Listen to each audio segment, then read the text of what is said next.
Blog Talk Radio. Oh, it's time to get real. Oh, yeah.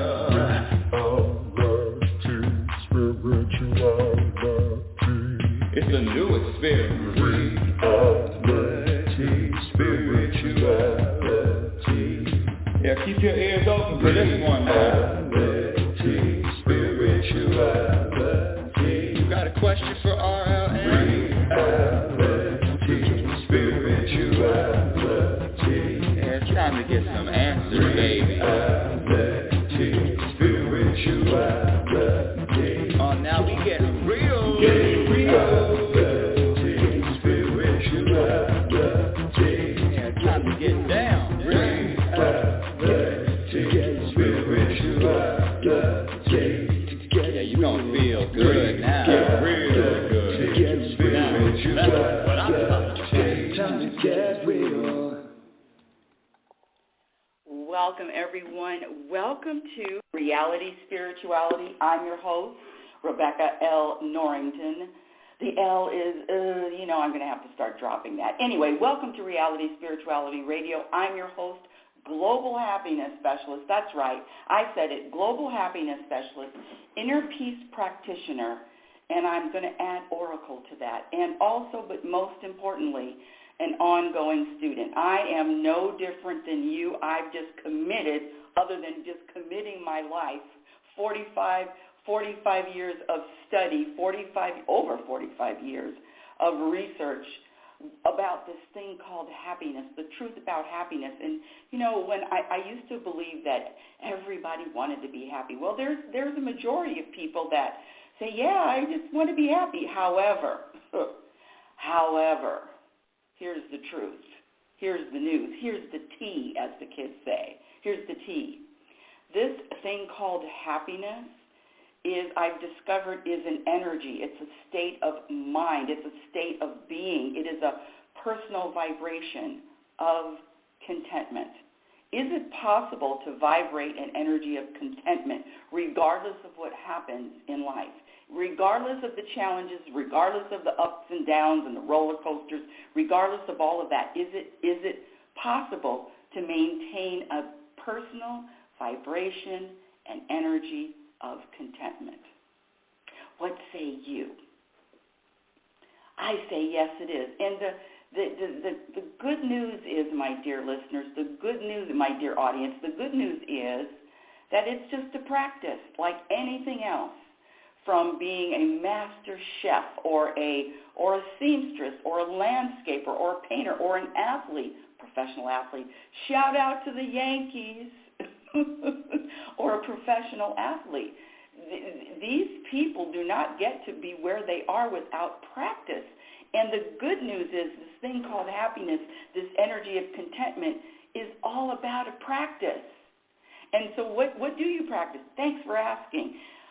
And in my latest book, not to run around here plugging anything, because it's just not my nature. I'm not a salesperson or I'm not a marketer, but you have to learn how to do all of that. No, I don't.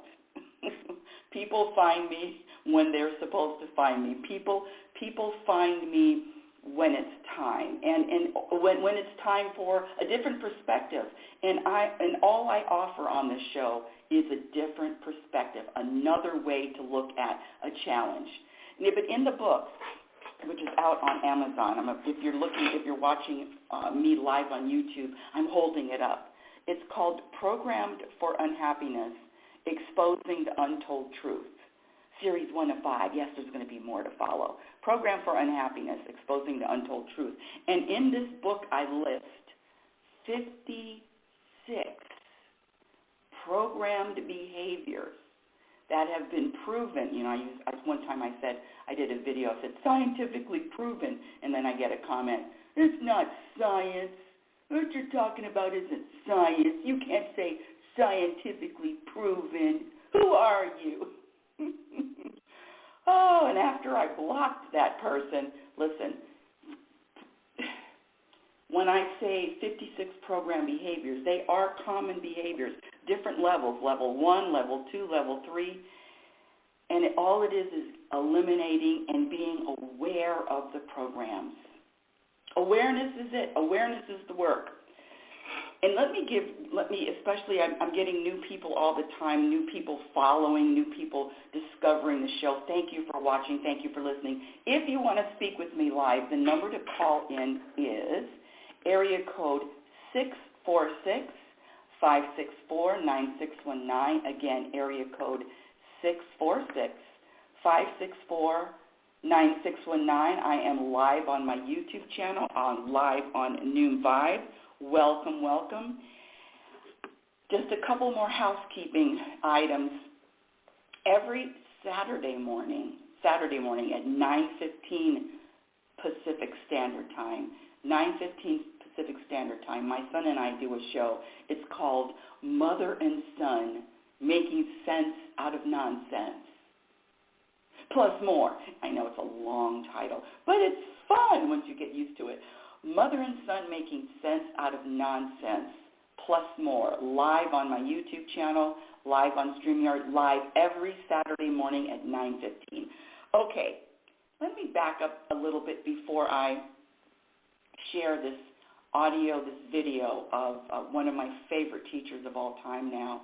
And I'm telling you this audio, this video, and I will also share where you can find it, is a game changer. Life changer. Even the title, I will not start with your problem, I will start with you. Isn't that a powerful title? I will not start with your problem, I will start with you. And it is a talk by one of my favorite teachers of all time, Mooji, Mooji, and it is on YouTube. The title of the video is It starts with must watch Sat Sang, and I'll be mentioning it because I get a lot of, well, where is that video, Rebecca? Where is that audio that you're pulling from? Must watch Sat Sang, M-U-S.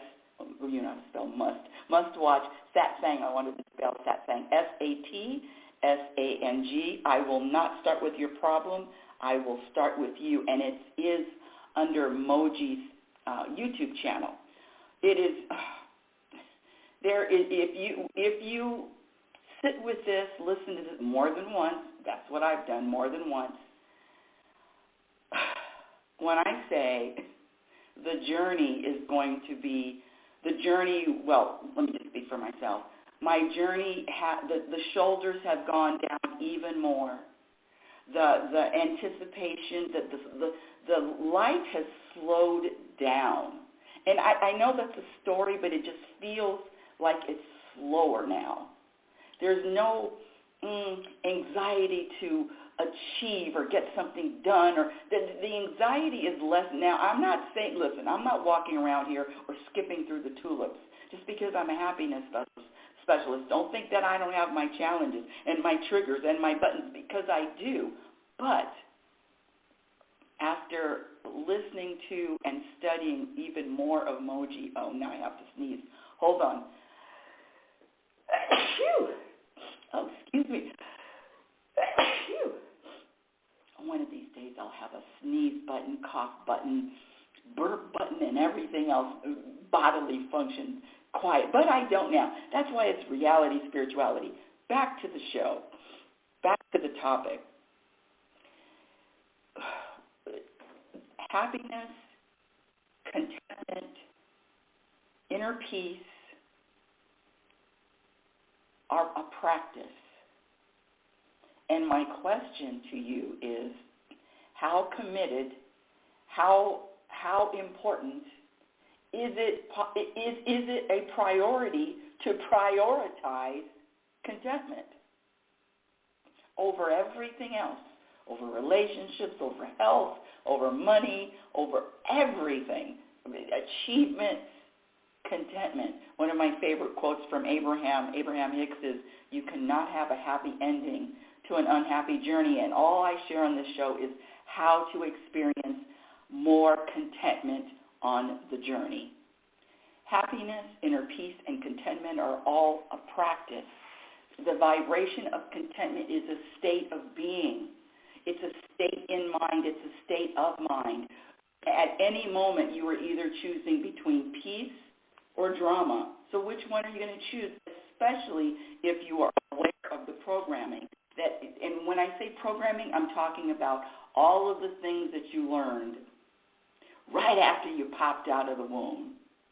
How to worry, how to complain, how to focus on the negative, how to have attachments, how to have expectations, how to be impatient, how do you define success? All of it is a program.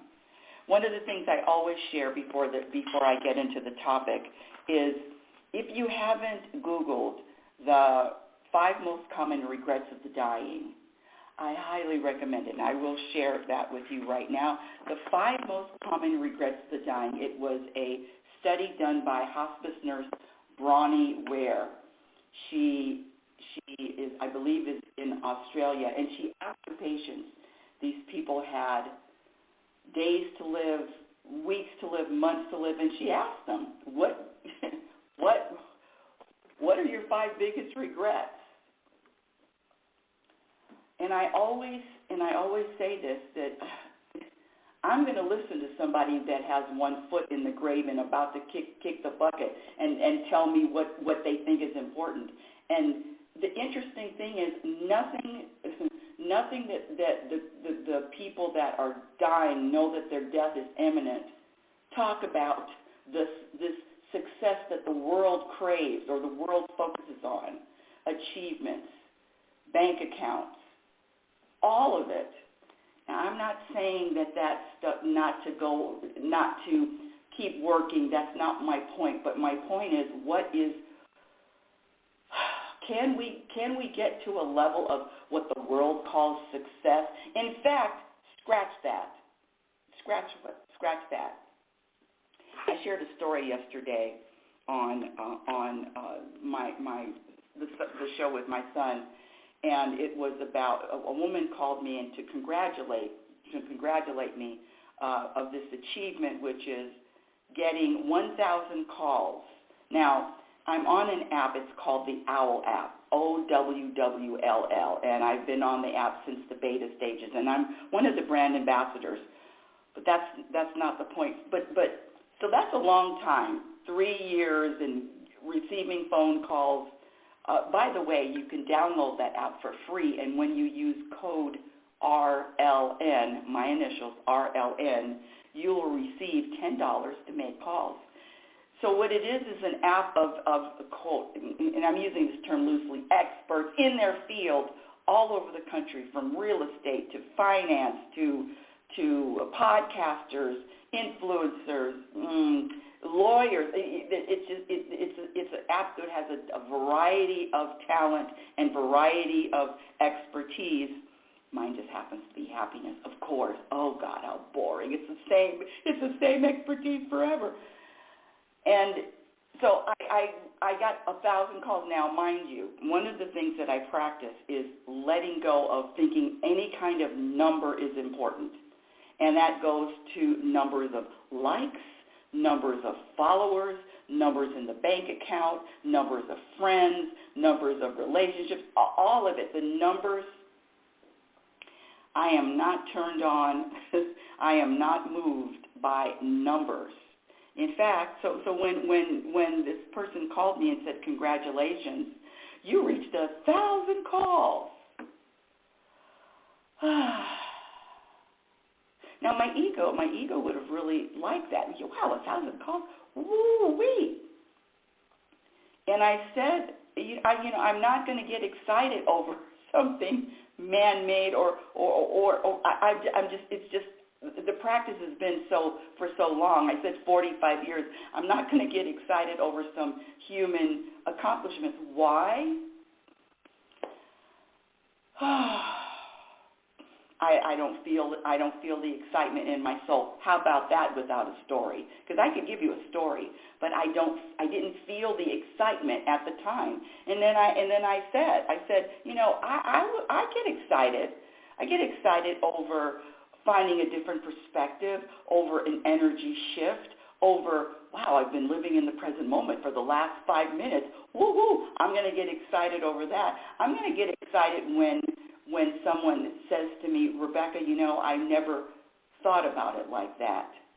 Thank you for your perspective. You don't even have to thank me, but your perspective, I've never thought about it like that. I get excited over that. I get chills over that. But you're telling me you're going to hand me 1,000 calls and millions of dollars, thank you. I mean, I'm going to accept it, but I'm not going, my soul isn't going to be fed. My soul, my spirit isn't going to be nourished with that information. But check me 10 years ago, 20 years ago, I was singing a different song. But let's get back to, let me get back to the 5 most common. And I'm up here talking, and it's not even my show. It's Mooji show today. Here we go. 5 most common regrets of the dying. Number 1, I wish I would have pursued my dreams and aspirations and not the life others expected of me. Anybody can relate? Number 2, I wish I didn't work so hard. You know what's funny, what I've noticed is that these global movers and shakers, these people that are known all over the world, you get in fact, 3 of them have done this. Three of them that I followed are shifting. And not to say that they're not working, but they're saying, it's time to give back. I want to start giving back. And I could put a story on it that the achievements, the accomplishments, I don't care how many titles, I don't care how much money you have, are not fulfilling. This is it. Especially people that have everything, that you can buy whatever you want. Where's the fulfillment in that? I mean, you may have it for a minute or 2 or maybe a day or a week, but where is the lasting fulfillment? And that's what I'm talking about when I say happiness is a practice skill, contentment is a practice skill. I want that as foundation. Okay, back to I wish I didn't work so hard. So people are scratch that. Some people are waking up. Some, not all. Number 3, I wish I had the courage to express my feelings and speak my mind. Number 4, I wish I had stayed in touch with my friends. And number 5, and that's where I come in, I wish I would have let myself be happier. And that's all I do here, folks. That's it. Share with you what I practice that will guarantee more contentment. Guarantee it. There will be more peace with the practice. So when I say program for unhappiness, the program behaviors that subtract from inner peace, contentment, and happiness, and one of them is, now segue, no, that's not the word. Moving to the next segment, how about that? Which is why I wanted to share this. This audio has shifted my energy. Oh, and by the way, next week is going to be a special show because I'm going to be talking about discussing the election. What?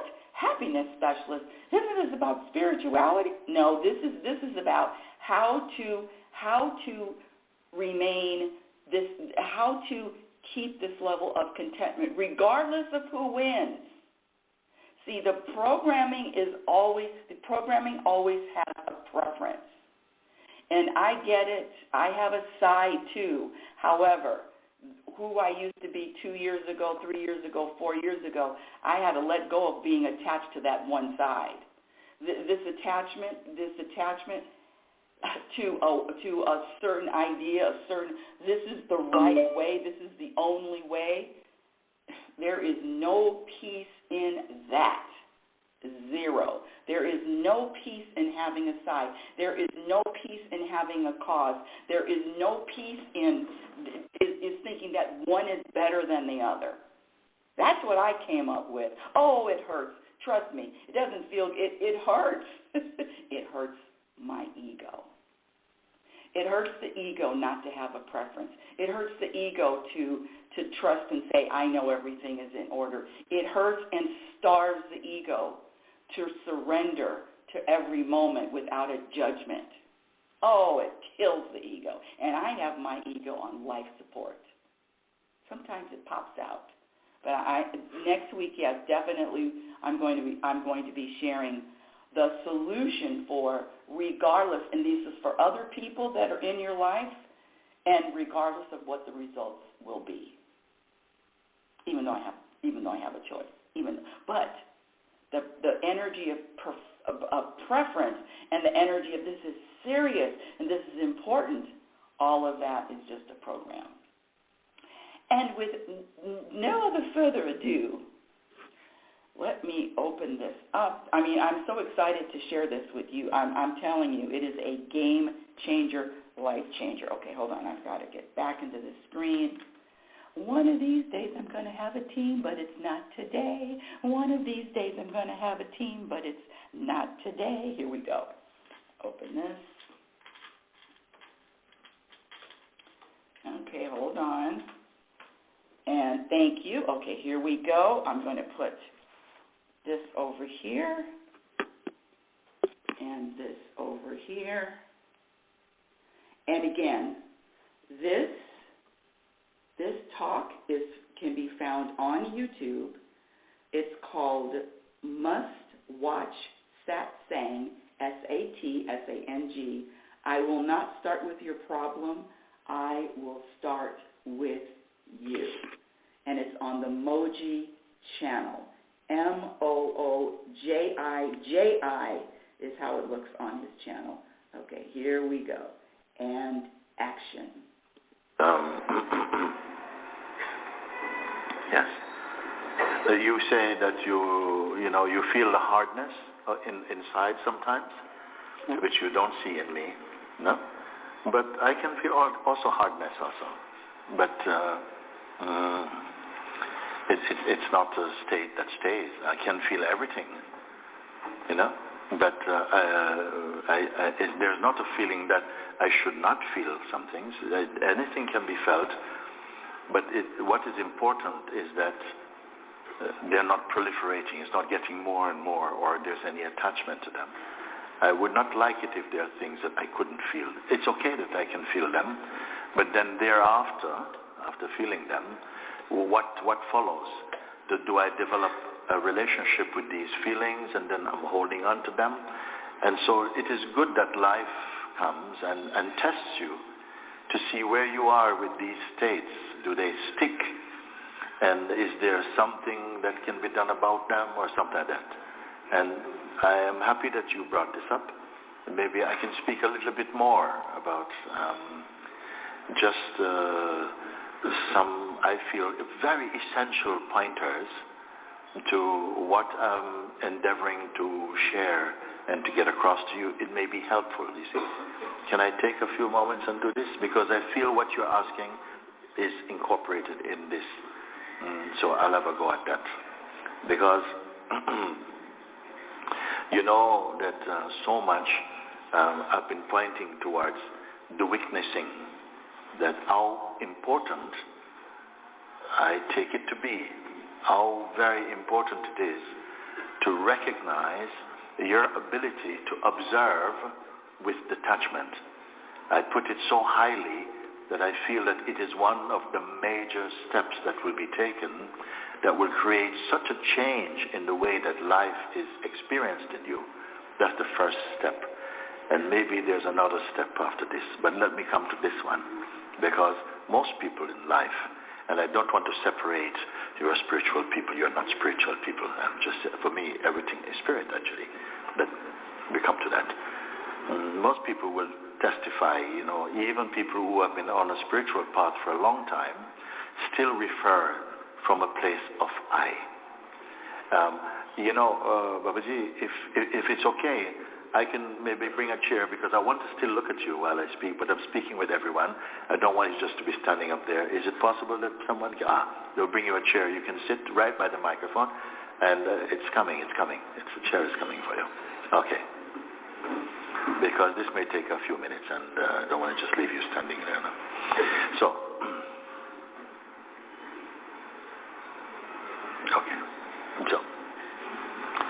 even spiritual-oriented beings, they still speak. We still speak, but this happened to me, and when I do this, and I tried that, and I've been meditating for so many years, and still, I'm having the I, me, my, mine, this type of thing. No?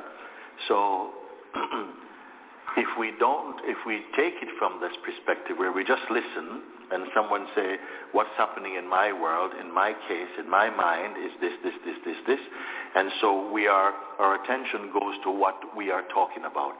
In my mind, what happens is that very strong feelings of, attachments come up, and we start to look at attachments. And I say, wait a second. The mind can speak about innumerable things that we can say. It's jealousy, it's attachment, it's addiction, it's fear, it's the fear of rejection, it's this, it's my relationship, and so on. And it feels that we all have so many different problems exist in the world. How can we fix all of them? And then I remember inside my own being, then I say to you, listen, let's not pay so much attention to the thing that the mind wants to say, yes, because whenever, when I'm sitting in satsang here, it's fine, but when I go back to my home place where people know me, everything comes back, and I go back into role, and blah, blah, how can I help this, and so on. So I say, I want to condense all of these, the various expressions of the mind. Let's catch it in one net, not just like a fisherman with a rod catching one fish at a time. Let's catch all of it together. Because however diverse or unique your problem might appear to you, it comes back down to an I. You with me? Yeah, there's always an I behind it that says, yes, so that's what's happened to me. And someone will say, well, in my case, I imply my and me. So I said, again, I hear so many things. I've been asked, what happens when this thing happens, and so on? What happens when this thing happens? And, what I find is this thing. And we are all directed towards the things, the circumstances, the situations, and say, how can we fix the situations? And please listen. Not so good repeating sometimes. No? It's just coming up. I'm sometimes hearing myself for the first time saying some things also. So we are largely directed towards the situations, the circumstances, the memories, the projections, the things that come up in the mind. How can we fix them so that we are better? You with me? So I said, actually, everything comes back to this I who has these problems. Then I see that, wait a minute, what is the I like that keeps having problems? And I see in every case, it is personal. It is personal. And I came to see that always is the personal sense of I that gets problems. There has never been a problem for an impersonal I. It is always seeming it's the I, me, the person, implying the person. I've got man problems, I've got woman problems, I've got teenage problems, I've got to do with the person and the body that the person sense identifies with. So I thought, this feels good now. So what is this person? Is it original? It is just what we are. We are all persons, and each one a unique person. Each one a unique person, you see. So then, if we have 7.5 billion unique persons, with probably 7.5 unique problems, how are we going to sort it out? What I've found is that everything comes back to this I feeling inside us. And nobody questions the I. We take the report of the I as the starting point, as the fact place. This is me, but this is my problem. We want to fix the problem, but nobody looks at the I who has the problem. It doesn't seem to occur to us. What is the I that has the problem?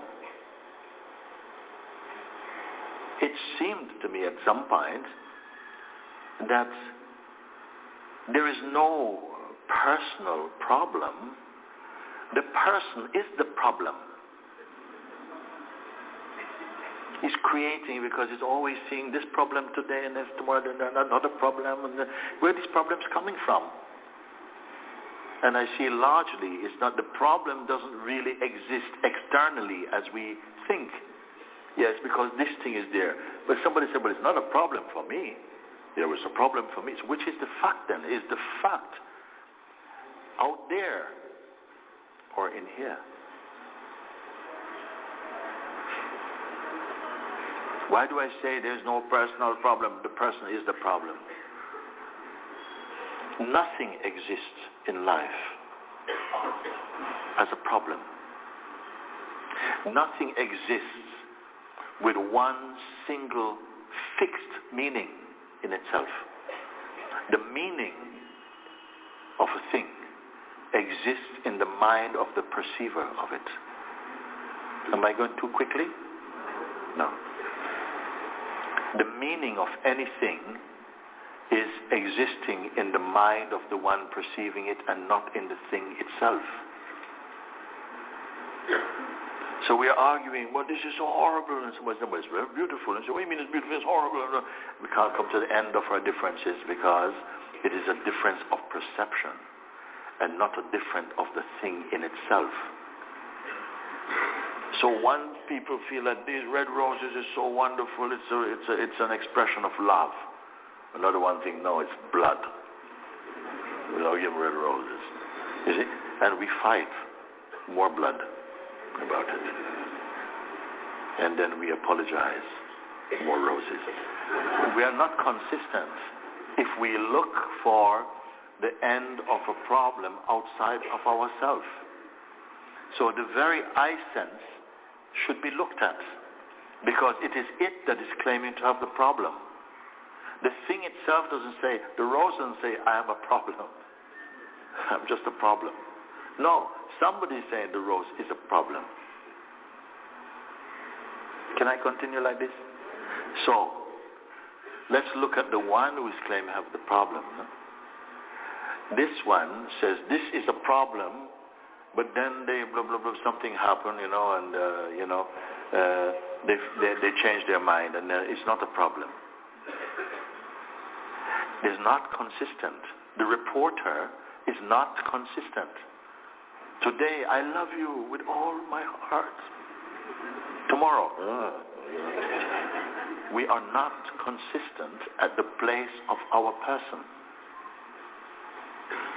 Today you want to be free. Tomorrow, Krishna, wait a little bit. We are not consistent. And yet we don't somehow investigate the one we take ourselves to be. So today I just want to look a little bit like that. Because I feel that if we are going to try and solve 7.5 billion problems, we really got a problem. But if you are going to look at the one who has problem, and who witnesses the one who has the problem, does that one have a problem? I think we might find something. So, the one who is saying, yes, but me, and but you, the ones, I and me and you and they and them and so on. We're just looking at that, no? Because no one is saying, I need to look and see if I, who am perceiving this, I'm perceiving it correctly. Very few people do that. Now, in satsang, you're being asked, when people come forward and say, my problem is this, and I ask, when you say my problem, are you referring to as the one saying my problem? And at first, when we first hear this, it just feels ridiculous. Why is he asking this? Of course, it's me. I said, yes. Yeah, okay, of course it's you. But you are what exactly? And again, initially, it looks like the mind puts up a lot of resistance, like, what is this? This is not helpful. Let's begin to look at the problem. And I said, well, let's begin to look at you, who perceive the problem. Because if I say that the problem is there, another one say, no, it's not there, it's over there. Where do we look? I look at the place where the problems start. and I start here, and something is thinking a certain way, and I say, the one who is saying this, can this one's voice be relied upon? I'm just saying, the one who is giving their opinion about life, the world, other people, or themselves, is this voice reliable? Is it trustworthy? Is it consistent? You see? And you say, no, it's not consistent. So for it to be known to be not consistent, something else must be able to be looking at it to say, no, it's not consistent, actually. A deeper place of looking must be able to testify that voice, though it comes out of this mouth and apparently out of this mind, it is not reliable. It changes. It changes. Okay? So, okay, it changes. What witnesses the change? Because you can say, now my mind is very, there's a tsunami going on in my head. I could have, please give me something, please give me. I said, but whoa, I slow down. Just let the tsunami be there. Don't run for an anti-tsunami pill just yet. Just let the tsunami go there. But stay in the place with me, just observing it, right? Because a change may happen to the tsunami state, and I want you to witness it consciously. Watch. And so you may hear this voice say, just observe, don't identify, but don't try and change the state. Just observe the state. Okay? And observing begins to take place and says, yeah, whoa. Between 1 and 10 being the most powerful tsunami, you know? What are you experiencing now? It's like 8.5. Whoa, it's 8.5. Is it going higher? No. It's kind of like, if you don't interfere, don't touch it. What does it feel now? There's a strong pull to get into it. I said, but that is also observed. A strong pull to go into identity with it is being observed also. You have not moved. Stay only as the neutral observer. And what happened? Now it's down to kind of like 6. Okay. All right. Now I feel really, thank you so much. Say, we're not over. That feeling of relief is also observed or not? Yes, but I like it. The feeling of liking it is also observed or not? Yes. What's the reading now? Don't identify. It's down to 3.5, whatever, no? Just by observing, okay? Now, a little while ago, I gave an example of these 2 birds in a tree, and I'm going to say it again, because maybe someone has not heard it. I gave example, if you imagine a tree, or a picture of it in a tree, and on one branch is sitting a bird, and the bird is making a nest, and having babies and flying, bringing worms and building the nest and so on. And this bird building a nest in the tree represents our activity in life, our dynamic life.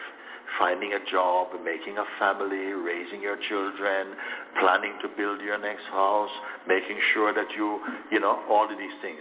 That bird represents our dynamic life.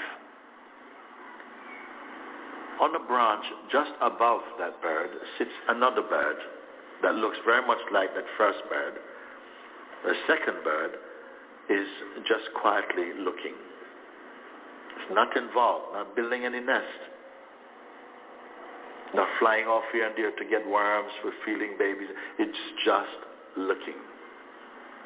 It is not just looking at first bird. It can see the sky, it can feel the wind, it can see the sea, it can feel the space. All of this is there. But it is just quietly observing. This second bird, we'll say, represents a capacity and an ability within you to simply observe with detachment. That's important. The word detachment is very important. To observe things with detachment. Okay? So in the view of the second bird is the first bird. In the first bird view, sometimes he's not aware of second bird. It's a bit high, not looking up there. He's too busy with his own thing. He's not aware of any second bird. Okay? So the second bird's view includes the first bird and all its activities. But it itself is not attached to those activities. If I were to say to you, there are two aspects of one reality. One is our active dynamic play in life, and the second bird aspect is the place where you can just observe. Can you relate to these 2 points of seeing? I'd like a little feedback maybe. Yes, you can relate to these things. You can see that, yes, there is that in that aspect of my life where I'm living, planning my next journeys, making ready for my birthday, getting married next year, blah, blah, blah. That's the first bird activity.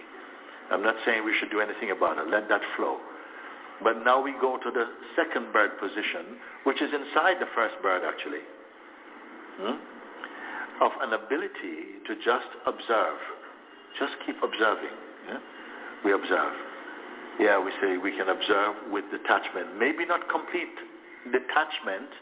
Maybe from time to time we lose our detachment and jump in to first bird mode. But because you have learned to observe, when you get into first bird mode, something feels like it's claustrophobic.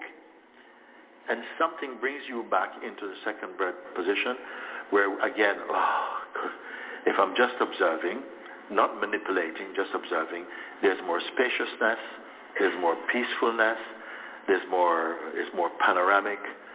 The life seems to slow down. I have more space. I feel more happy, more peace, more rested. Has anybody experienced this or not? Okay, this is very good. So from the place of the observing mode and capacity within us, when we begin or discover, we didn't create observing ability. We're just discovering that we have that power within ourselves to observe without logging in every time. Okay? Now, the second bird is not against activity. Why is the first bird not in the second bird posture at the same time? Often because it's so identified with what it's doing, and also a belief that it alone exists. It's the fact unto itself. This is just what I am. You can't change the spots on a leopard. This is how it is. Take it or leave it. But as soon as you begin to recognize, but that is observable, okay? We are not cursing our activities. We are just slipping a bit deeper to observe. And when you observe, what happens? Again, more spaciousness. We don't feel so hasty, not so fearful, much less anxious, more joy, more peace is coming in. So of course you like this as well. And remember, this second bird position is not cursing first bird, not saying, first bird doesn't exist, it's not real, it's all real. No, it sees it, but when it sees from its own place of observing, its activities, its dynamic activities, come under a higher intelligent field. Okay, am I with you? And so the activities, if it's missing in the first bird, the ability to observe its activities and its identity, it often wastes a lot of energy in projecting and imagining and all kinds of things, which when it observes, it can see all those things and it can say, whoa, no, but that's just a thought. I don't need to go for this. There's more space. It slows down the speed of perception. It's simply just here. Okay? Now I would take it that most people in here knows and have experienced or are experiencing what I'm speaking. That even as you're sitting here, are you listening? Or is not listening happening quite spontaneously in you? And understanding is taking place without you understanding. No, it just happens. This is the marvelousness of consciousness, that is there. So we come to this place, and then I say, the first bird position of the dynamic activity in the world It's a function or not. It's a functioning of something. There's movement, activities, doing, going. All of this is a functioning. Okay? Second bird, observing. Can we say that could possibly be a functioning also? I need to hear from you. Okay? If the witness, which is relative to the thing it's witnessing, the thing witnessed seems like activity done. But the witness is not busy. It's quiet. But witnessing is taking place. Okay? So, relative to what it's looking at, it is relatively still, isn't it? But is that also a function or not? So it is a function, okay? In order to respond to this question, your ability must be at a deeper place, even beyond this particular witness, to say that even though it feels very beautiful to be in this state of witnessing, and it's much more tranquil, but it is still an activity. Witness means one thing witnessing another thing. Okay? So if I say to you that even the witness is witnessed, does it make sense or does it speak foolishness? Okay, let's be in this place where even the witnessing is also perceived.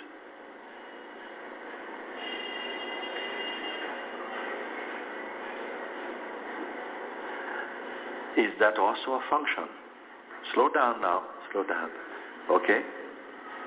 First, you caught all the activities in the universe, actually.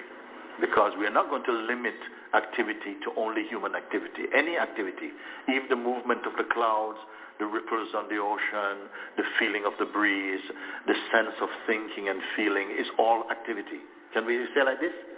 Yes.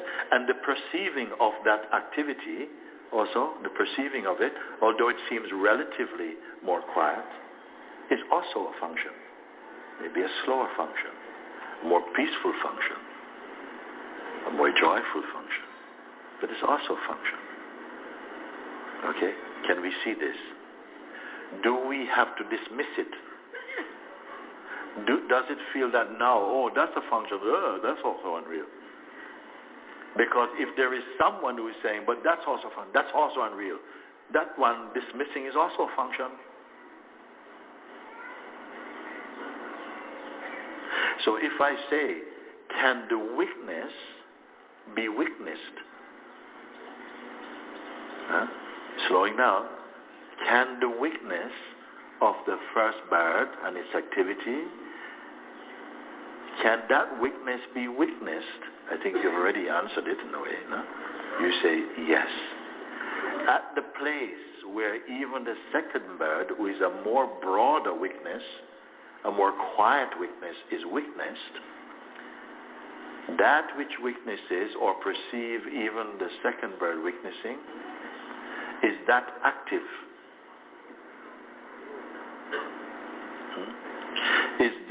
Are these words, is this what I'm asking of you? To simply look? Does that bring you into activity?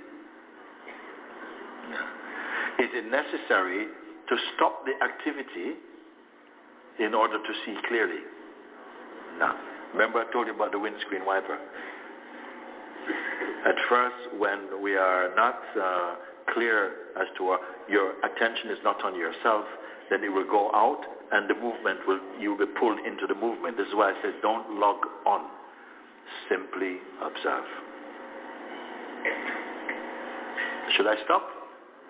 Okay.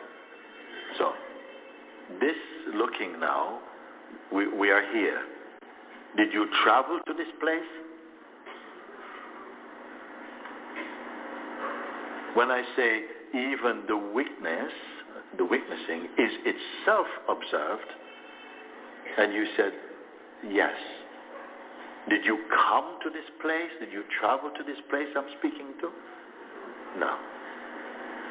Did you create it? You're just aware. Okay. Now, this has been my effort to try and get you to acknowledge and to recognize that this exists. Whether you're a good person or a bad person, doesn't matter. This exists in you. Okay? I'm not tackling our addictions yet. I'm not tackling your problems and how to resolve the thing with your family and how to give up. We're not touching that yet. You follow? I'm only looking at your capacity to witness and to witness with detachment. Okay? When you are here in this place of looking,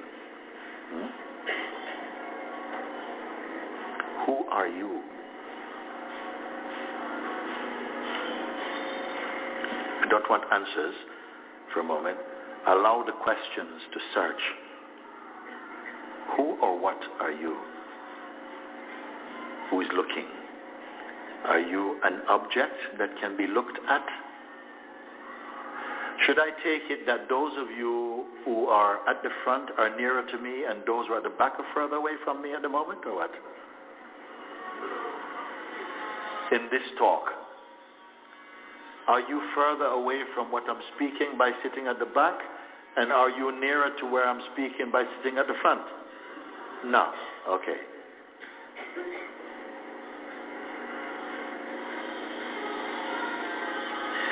Where I'm pointing to, where even the witness of the first bird, the observer, is itself perceived, okay? Pay attention to your inner environment. Just pay attention. Not asking you to create anything, to do it, just pay attention. What is here like now? What is here like? Huh? Stable. Somebody say stable. Huh? If someone say openness, someone say peace. Spacious. Yes. Oh. Okay, it's fading. I'm not here, but okay. Generally, the point is that we are all speaking roughly about the same kind of thing. Whether you say it's peaceful, it's spacious, it's quiet, it's kind of open, it's a similar kind of feeling. Different words maybe. It's not 100,000 different opinions. Are you speaking of an opinion? When I ask you this question, what is here now? Are you giving an opinion? No. You are speaking from seeing, isn't it? Directly. Do you need to go away and think about it? No, it is right here. So what you're speaking about is right here. And who you are speaking as is right here. What is the difference between that which is right here and that which is right here? My point is, that environment that you are speaking of, that you say, yes, there is that. This environment, does it have trees and rivers? Is it made of trees and rivers and nice people? Please? Okay. Is it, the skies are just luminous? Is it anything like this? No. Is this a disappointing discovery? Are you here?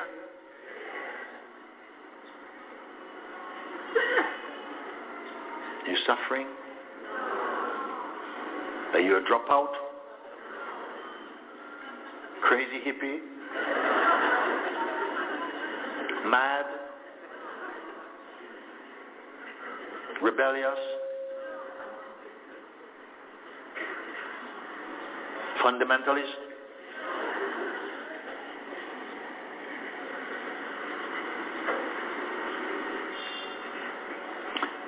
This, whatever it is now that we are aware of, does it come and go? No. You who are here to say this, do you come and go? Less voice? Huh? No. Okay? Now, I just wanted to hear this from you. I just want to hear this from you. We have arrived. If I use words, they won't be true, but I'm also using words to say it's like the very ground of being. But there's no ground. The very essence of self. Any politics, any nationalities, any religion, no. Any war, any fighting, any misery. Oh my God.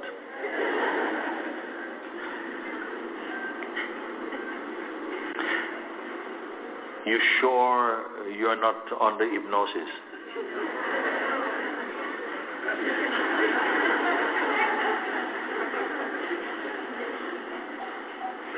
That we are not just imagining this? Okay.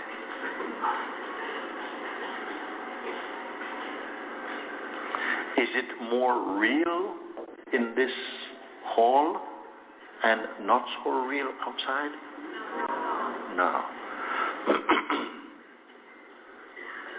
So if we look again at the earlier first bird stage where things are moving, blah, blah, blah, blah, blah, blah, blah, from here, do we need to stop that movement in order to be very peaceful so we can say, yes, it's quiet? No. Thank you. Do we need to say observing of all these things is unnecessary because we are in Para-Brahman? Okay. Now, having discovered this, it is still likely that you will say in a little while, you know, Ruji, that was so fantastic. It was great. Can we do it again? I said, did you do it? No, you didn't do it. You may say, you know, actually, when I'm in satsang, everything is fine. I'm the isness. When I go outside, I'm in the business. How can I stay in the isness? Because that feels really real right now. Okay? And I say, do I really need to walk through those steps with you again? And you say, yes, actually, I just feel like I lost it. I said, the one who is giving the report about losing it, is that voice trustworthy? No. Even though in that moment, it might feel like, whoa, I know I said that yesterday, and I'm on record for saying that. But right now, how it feels, I got to get out of Rishikesh, man. I got to go down to Goa or something and chill out a little bit because my head is killing me. Is it possible or not? Yes, it is. Yes, it is. Because of the momentum of habit comes back. And when it comes back, this is what I want to talk to you about today. Because right now it may feel impossible. Impossible. Is mind coming back? Impossible. It's nothing. Okay? But on the day that he comes, in the moment he comes, oh, he's really something. Oh, you didn't prepare me for that one. And again, what has happened is that something from your formlessness, something has been seemingly pulled back into shape, into the form of a person. I wonder if you can see this. Yeah? And I don't want you to say, oh, I failed, I blame, and no, I'm not going to get it, and so on, because that's how the person speaks, actually. And when that identity flares up again, it feels real unto itself. What are you to do? And who am I referring to as you? Because what is the important thing is that you have experienced, not just believed, but you have experienced directly your true nature. Are you and your experience separate? No. Yet, when the mind comes, you will feel separated from that. But the important thing is that you know that that exists. The one who is saying, oh, I don't know. What I'm saying here is that the fundamental thing has been discovered. When the mind comes back, if each time you can take the step to remember that, but that was observed, I'm observing that, I cannot be the thing observed. You see, you remember those steps, and gradually you find yourself back in your open space. Whether you want to call it emptiness or nothingness or the peace state or the isness or the Brahman, or you want to call it pure awareness or the God self, it's all the same. There are more words existing in our kingdom than there are things. Okay? Not each word is a separate thing. We have so many things and hundreds of words for the same thing. Synonyms, I think you can call. Okay? So don't be hard on yourself that the mind comes back. The mind comes in. You're growing in your awareness and your discerning ability to keep recognizing what it is a movement. No? But in the day and in the moment that the mind is playing so strong and you are again feeling you're in identity, it's very difficult to jump out of the identity. So how it's going to work then is that the more you spend time in the place where you're timeless, funny thing to say, the more time you spend bringing your chaotic mind into silence again, and you become accustomed to yourself being like this, the less influence, the less vitality and virility there will be in the egoic state. And less it will come, because you are becoming more grounded in your self-recognition. Is it fair to say this? Because some people think, but I saw and I know I am this, as though that should mean an instant amputation to your activities, nothing exists, mother, father, children, world, everything has gone. No, that's not the point. Okay? That although it keeps coming back, you are seeing from the place of deeper stillness until gradually all that stuff gets merged into your stillness. It's not that you need to kill the mind. You just need to remember yourself and recognize your true place. You follow what I'm speaking? Because people are looking for dynamite for their mind. They're looking for things to chop their mind. I ask Guruji, could you kill my mind? I'm saying, oh my God, No, you just need to see from the deeper place, a deeper consciousness in yourself. And when you see from here, the influence of the psychological state will weaken. So let it come. If the fans are going here,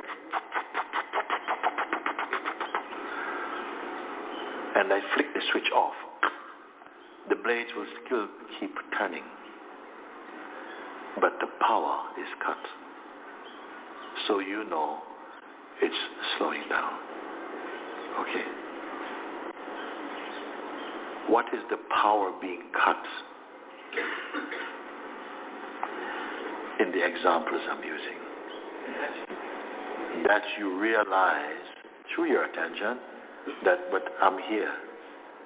When I'm here, I can see the actions, interactions, reactions that come from the dynamic state, but not being pulled into them. Being pulled into them means accepting again personal status, personhood. For a while, you'll feel that you fail because of the force of the tendency and the habit, the reflex to go back into form. But this is changing because the understanding, which I'm trying to get you to see, has become more and more established in you. The more it gets established in you, the less you will be distracted and deluded by the body-mind state. Is it clear?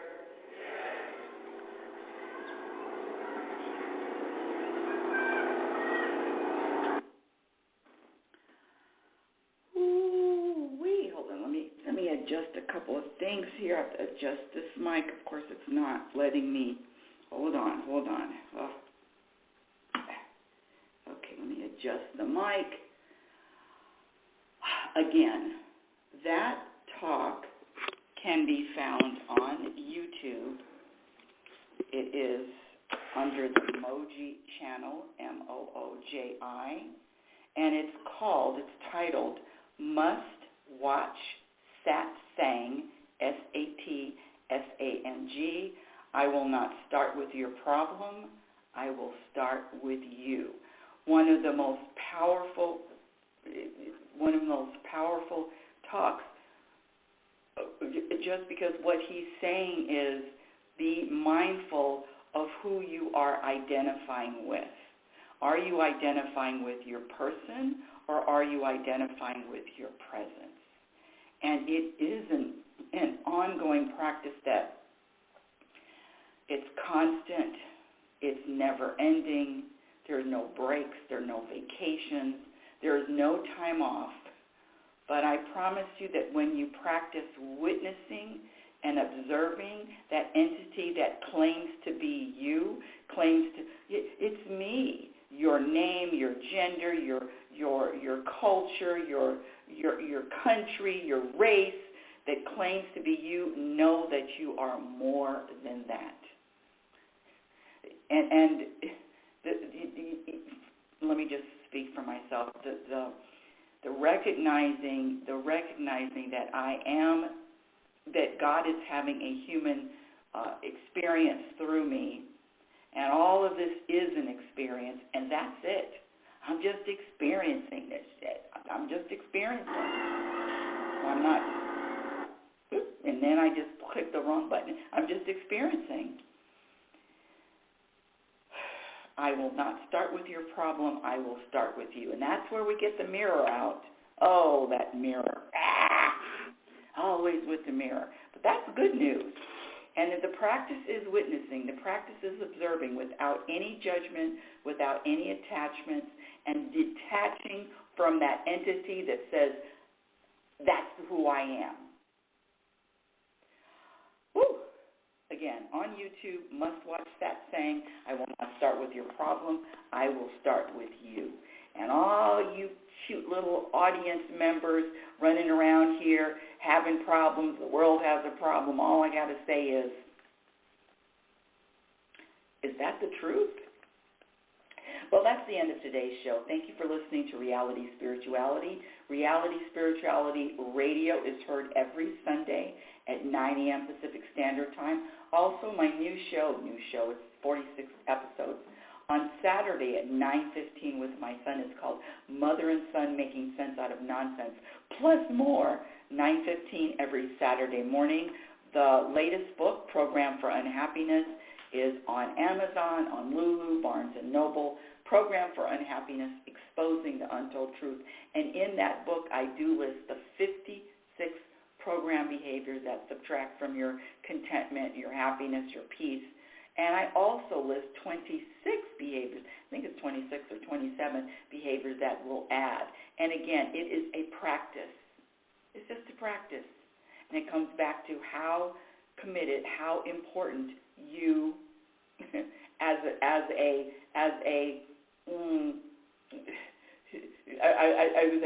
human, how important it is to practice.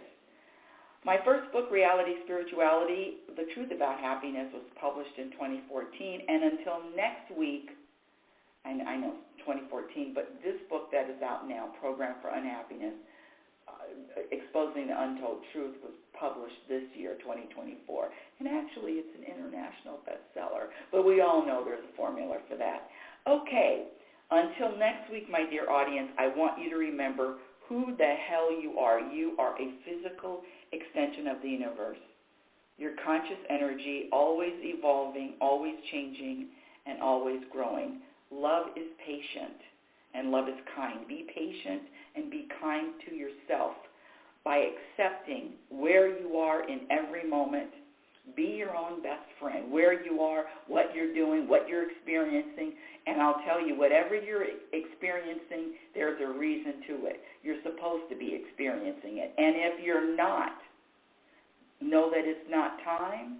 It's not, maybe, or else it's not on the journey. Everything is in order. Even though the ego, the person, the critical mind says, oh no, Houston, we have a lot of problems. You've been listening to Reality Spirituality Radio with yours truly, happiness specialist Rebecca L. Norrington. And remember, happiness, contentment, inner peace are all practice skills. And I promise you, the more you practice, the more peace you're going to find. The more you observe and witness this journey, as opposed to getting in. Oh, it's me. I'm in it. You're that first. I love the way Mooji explained the different birds. First bird, worker bird. Second bird, witnessing, and then there's another place. There's another place where it's just presence. Your experience in every moment reflects on what you practice. Thank you for listening. Share the show. Subscribe to the show. Have a conscious week.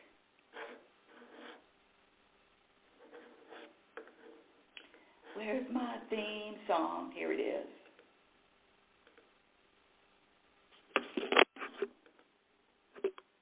Yeah. Oh, it's time to get real. Oh, yeah.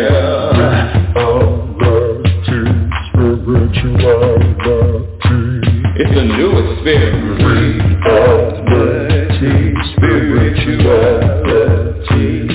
Yeah, keep your ears open for this one, man. Reality, spirituality. You got a question for RLN? Reality, spirituality. Yeah, it's time to get some answers, baby. Reality, spirituality. Oh, now we get real.